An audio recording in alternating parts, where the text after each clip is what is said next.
કહ્યું કે આટલી બધી પાણીની તકલીફ છે, તમે ચાલો અમારી સાથે ગ્રામ પંચાયત. તો અમે બધાની સાથે ગ્રામ પંચાયત આવ્યા હતા અને આ પાણીની અત્યંત બહુ જ સમસ્યા મોટી છે અને પાણી વગર કોઈને ચાલે પણ નહીં. એટલે એ સમસ્યાના નિરાકરણ માટે આજે અમે બધા ગ્રામ પંચાયતમાં આવ્યા છીએ.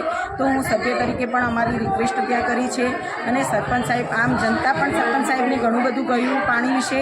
તો સરપંચ સાહેબ પણ એમનો સંતોષકારક એવો જવાબ તો આપ્યો છે કે હું બાંયધરી લઉં છું, તમારી પાણીની સમસ્યા હલ કરીશું. તો અમે પણ એવી આશા રાખીએ છીએ કે આ પાણીની સમસ્યામાં જે લાઈનોની તકલીફ છે, 2-3 દિવસે પાણી આવે છે, એ બધાની સમસ્યા હલ કરી અને અમને આ પાણીનું નિરાકરણ માટે અમને જે આશ્વાસન આપ્યું છે.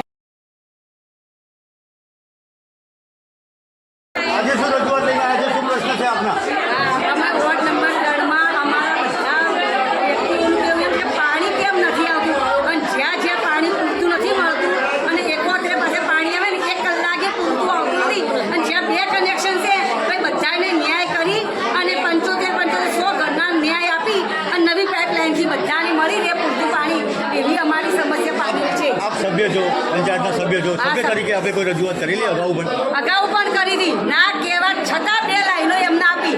એક ઘરમાં 25-30 લાઈનો અને એક 250-300 લાઈનો. ભાઈ એવો ન્યાય થાય? ભાઈ ન્યાય વગર કરવાનો. સભ્ય તરીકે અમારા વોર્ડના બધા જ લોકો અમને બોલે કે તમે સભ્ય તરીકે શું કર્યું? અમારું 250 ઘર. અને આ પાણીનો પ્રશ્ન કેટલા સમયથી છે? આ પાણીનો પ્રશ્ન તો 5-6 વર્ષથી, પણ હમણાંનો થોડો વધાર થયો છે. 6 મહિના 12 મહિનાથી વધાર છે. અત્યારે પાણી માટે આપ શું કર્યું? પાણીની ભાઈ આ પૂરતું મળે બધાના અને સરખો ન્યાય મળે એવું અમે આશા રાખીએ. ડેપ્યુટી સરપંચ સાથે પાણીની બહુ ગરમીના કારણે તંગી પડે છે બધા મહિલાઓનું અને પાણી આવતું નથી આગળથી. એટલે મહેરબાની કરીને અમને પાણી પૂરતું મળે એવી સહાય. આજે શું રજૂઆત લઈને આવ્યા છો તમે? આજે અમે પાણીની રજૂઆત લઈને આવ્યા છીએ. બધા મહિલાઓ, નવાકુવાવાસ, આંબલીવાસ, કોઈવાસ, સુકૂન, ધરાધરાનગર, બધા મહિલાઓમાં પાણીની બહુ છે.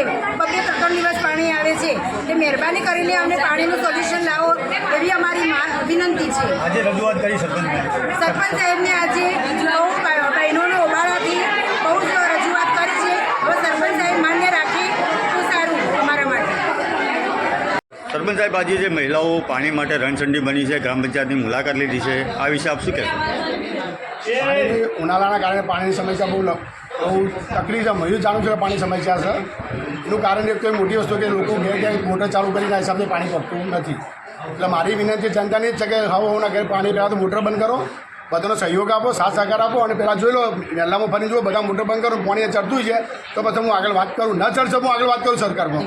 પાણી પુરવઠા હું પાસે વાત કરું કે ભાઈ શું એ બી હું જોઈને આવું, વાલ બી હું જોઈને આવું, વાલ માટે પણ હું જોઈને આવું. બરાબર? જો ઓપરેટર સોળો એકંદી જોઈ પહેલાંમાં મુલાકાત હું લેવા તૈયાર છું. મુલાકાત લઈ અને જોઉં છું પાણી ના આવશે તો પછી હું આગળ કાર્યવાહી કરીશ. પછી હું પાણી પુરવઠામાં જઈ અને હું વાત કરું કે ભાઈ મારી જનતાને પાણી મળતું નથી.